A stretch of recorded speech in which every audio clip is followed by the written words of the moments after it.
हाय खुदा दुनिया दम गुजर थे अलाए छा हयाती करी जगी अज कराता मत थे ममाती दुनिया दम गुजर थे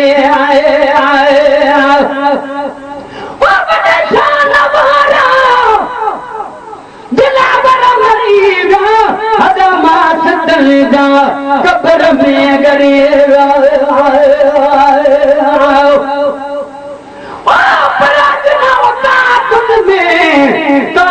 कमारी ने आधे से उठी वला मरहूम मारे ने के जिया के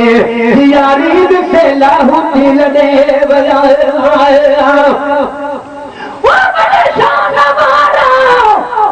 दिलावर मरीगा हदा मास दल जा कब्र में गरीगा वह रोज अजल जी दुनिया में झुकाती दुनिया दम गुजर थे अलाए चाहयाती करी जगी अज करादा मदा थे ममाती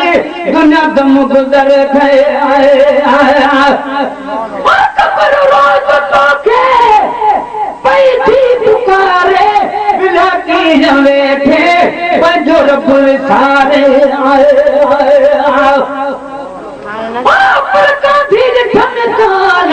मुंह खोटी दे कबिरो अजल जे आराह में रुड़े जिठ में लाल मिट्टी माण्हू मोकिलो न त कहिड़ी मौत मजाल फासे इन ख़याल बेबस बैरागीअ कयूं रोज़ तोखे पैथी पुकारे बिला की वेठे पंजो रब्बुल सारे हक मुनदी दी जैसा दिल तो लाती दुनिया दम गुजर थे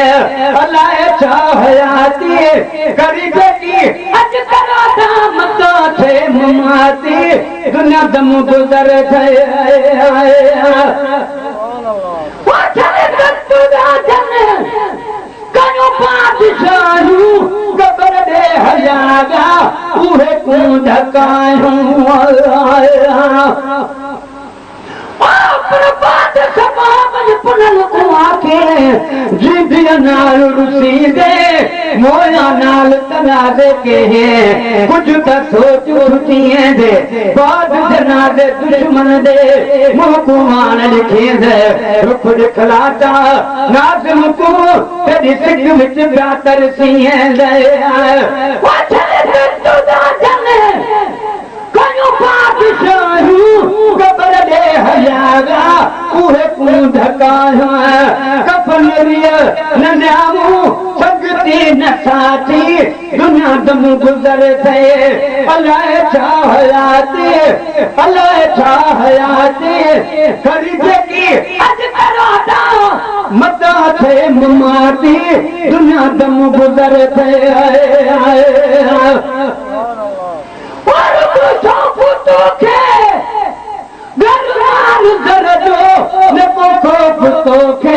कब्र हशर जो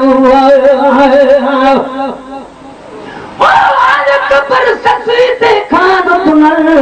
पिया के तेरा अरमान ससी तेरे हिक जुल्फ दा मुल्क ने मेरा के शहर मकरान ससी एक मारू थल बिया रेत सती कि आन रीति जिंद जान ससे वह इश्क दिलज आजाद पली तेरा हेडा ढा एहसान ससी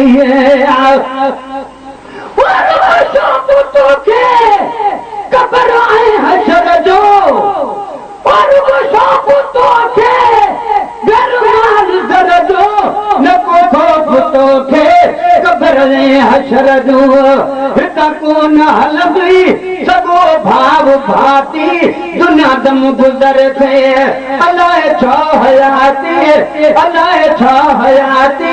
करी जगी अज कराता मता थे ममाती दुनिया दम गुजर थे